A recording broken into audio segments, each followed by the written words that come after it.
Hey everyone, how's it going? The mid-season update for Season 1 of Modern Warfare 2 just released earlier this week. We got a new map, a new gun, a variety of bug fixes, as well as the first in a series of raids for the Spec-Ops mode. Is any of it any good?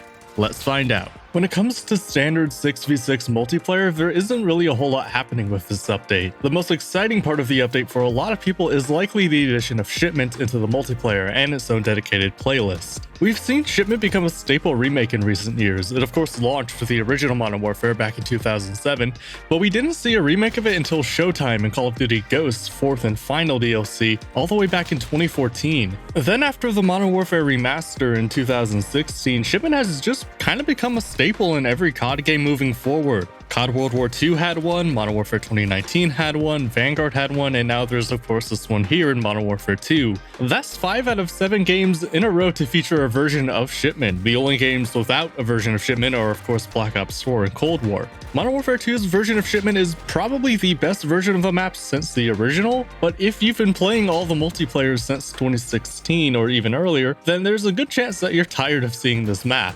However, Shipment is obviously a great map to grind weapon levels and camos on, so if that's all you're interested in doing, then you're probably pretty happy with this addition. The other addition to the multiplayer is a new weapon, the Chimera assault rifle, which is essentially the honey badger from Ghost. It's a fine gun. It fills a similar role to the M4, but with a built-in suppressor and damage values that incentivize and reward headshots. It's good for a stealth build, but because the Ghost perk is locked behind the ultimate tier in this game's weird perk system with dead silence not being a perk at all, and because the UAV is so powerful in this game, stealth builds aren't really all that viable in Modern Warfare 2. Still, it's a pretty cool gun, and thankfully the challenge to unlock it doesn't force you into DMZ this time. All you need to do is get 2 kills with an assault rifle in 15 different games. Very easy, you can do that in like an hour if you have to. And as far as new content goes, that is literally everything for the multiplayer. However, we did get the first raid for Spec-Ops, and it is literally unplayable if you play the game solo. You see, raids in this game are similar to old Easter eggs and zombies, and because of the way Infinity Ward designed certain puzzles in this raid, you not only have to have a team of 3 people, but they all have to be competent at the game and communicating with each other at all times to solve the puzzles in the raid. On top of that, there's no online matchmaking for the raid, meaning you have to find people outside of the game in a forum or in a Discord channel or somewhere like that to find people if you don't already have a group of people that you play COD with. I don't think I can understate how awful a decision this was. When Easter eggs first started becoming popular in COD Zombies, one of the first things people complained about was that you had to have 2 or oftentimes 4 people in a match to complete them. And to Treyarch's credit, Easter eggs have become more and more solo friendly since around Black Ops 3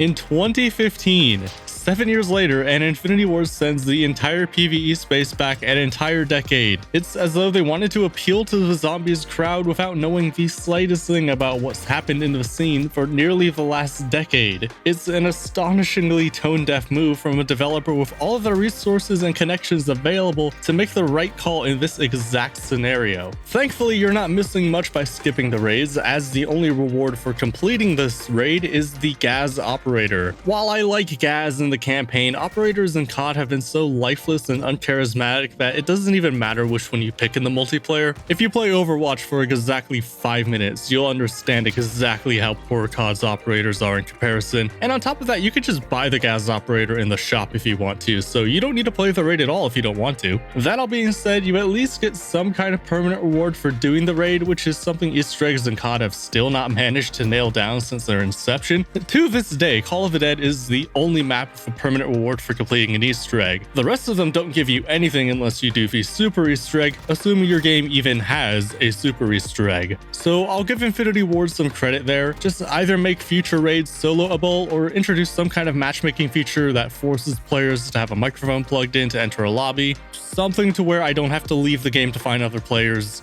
and I'll be happy. Going back to the multiplayer, we did get a handful of balance updates, quality of life improvements, and bug fixes, as well as a couple of new bugs with this update. So let's run through those quickly. First and foremost, weapon blueprints are finally in the game. You can save up to 5 weapon blueprints with all of your attachment combinations and camos, stickers, and any other cosmetics in the gunsmith. The game should have launched with this, but thankfully it's in the game now. XP tokens now have a timer that displays how long they will last when you activate them, and now you can activate XP tokens in the middle of a match as well, which should help maximize their efficiency. When you complete a weapon challenge, the game will now tell you which challenge you completed instead of just having a trophy pop up on screen. Very useful for camo grinding. And I didn't realize this particular aspect of the game was broken, but when you join a losing game in the middle of a match, that loss will no longer count towards your combat record. We've had this feature since Black Ops 3, which was 7-ish years ago, so I don't know how it broke now, but it is not broken anymore. That all being said, this update did break some other things. For one, I have no idea what Infinity Ward was thinking when they added a menu to mute players in the game. In no scenario will this menu reduce the amount of time or button presses it takes to mute one or all the players in a lobby. They way overthought this one, and it needs to be reversed ASAP.